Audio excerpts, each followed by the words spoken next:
mlango, muda wowote anaweza akatoboa. Sasa huyo mtu mkubwa ni mwanadamu ambaye ana mipaka, lakini ni raha.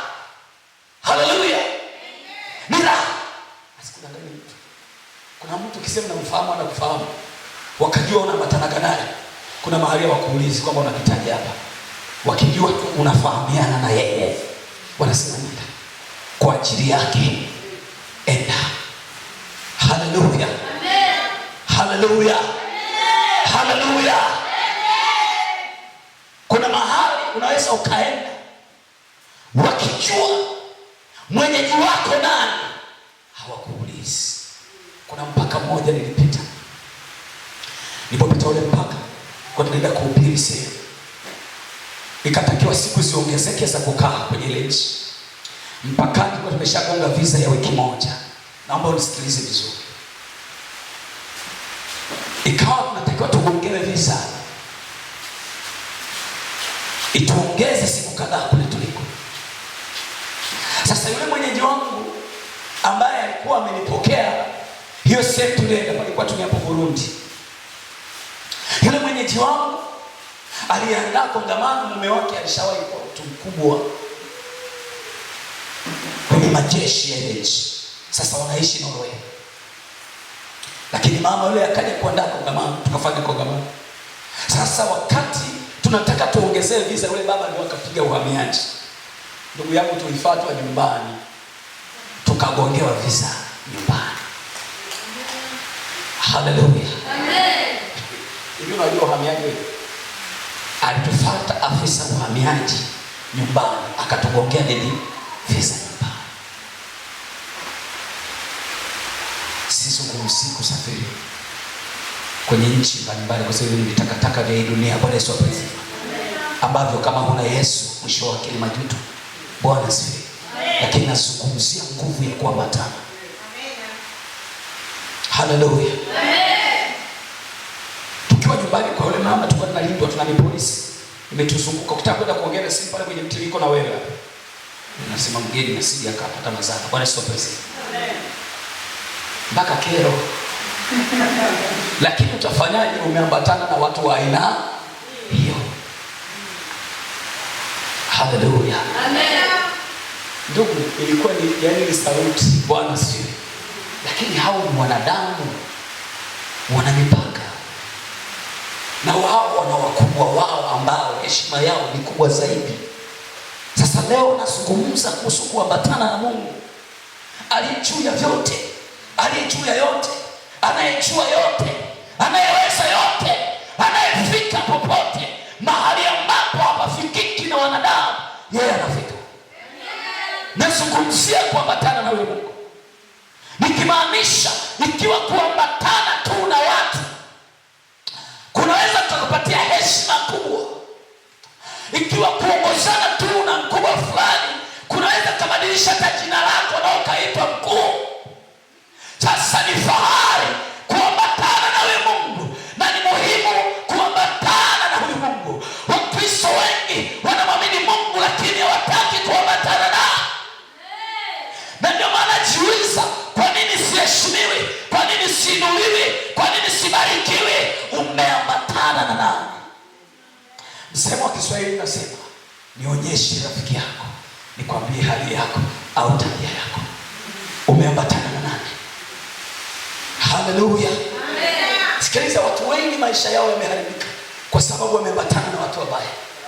Ana akili nzuri lakini ameambatana na nusu michaa. Haleluya, ndio watu walioambatana nao. Haleluya, ambatana na Mungu. Ukiambatana na Mungu, Mungu atakuchagulia aina za watu wa kuambatana nao. Ukiambatana na Mungu, Mungu ataweka daraja mahali hapana daraja, utavuka. Ukiambatana na Mungu, mahali pana vita, Mungu ni mpiganaji mkuu, atapigana hiyo vita. Ukiambatana na Mungu, mahali ungeaibika, Mungu ataweka heshima yako. Ukiambatana na Mungu, mahali ulikataliwa, Bwana atakupatia kibali.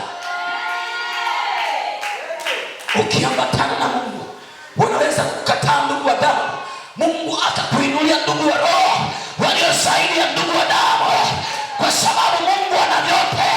Anajua tunavyohitaji kuliko tunavyojua sisi wenyewe. Ukiambatana na Mungu, fedha unayoipata haitakuwa fedha, itageuka heshima.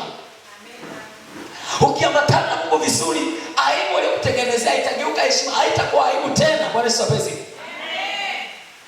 Kwenye Mwanzo 37 utamsoma jamaa mmoja tu Yusufu, mstari wa 5, sema Yusufu akaota ndoto, akawapa ndugu zake habari, nao akazidi kumchukia, akajiingiza kwenye changamoto. Lakini katika ile safari ya ndoto za Yusufu iliambatana au aliambatanisha na Mungu. Bwana wa Mungu, mwisho wa Yusufu tunamjua. Walimuinda wakamtengenezea na msiba wa uongo kwamba amekufa. Wakaenda kuambia wazazi wake, baba yake akalia siku nyingi. Haleluya. Haleluya. Baba wa Yusufu akalia siku nyingi, lakini Yusufu wakati ametupwa huko, ameokotwa na watu wameenda kumuuza. Kule alikouzwa akanafanya kazi kwa bwana mmoja. Sasa akiwa kule akakutana changamoto kubwa kuliko zote. Hivyo mpasa yeye sasa kufungwa. Haleluya. Changamoto iliyompelekea yeye kufungwa.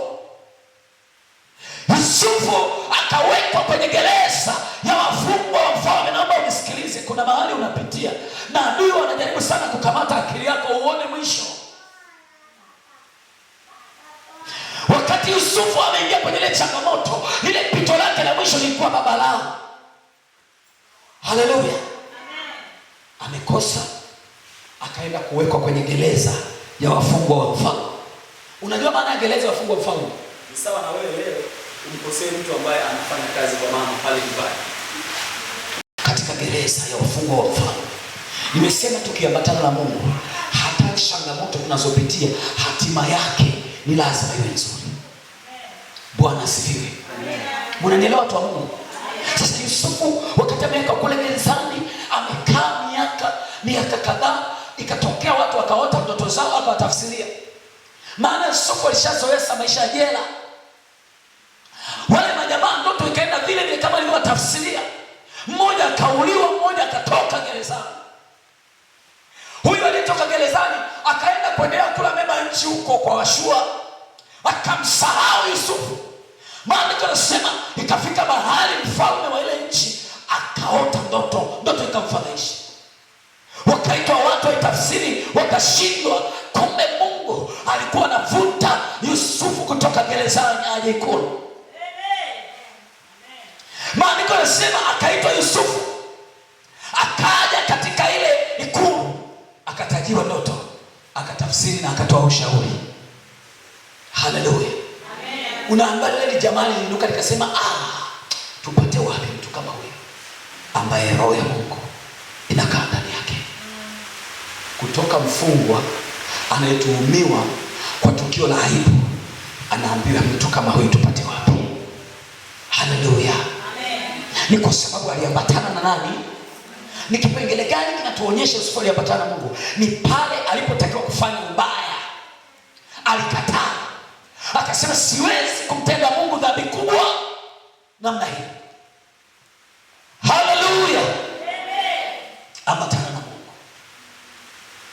Jamani, ambatana na Mungu. Sikiliza nikwambie, ambatana na Mungu.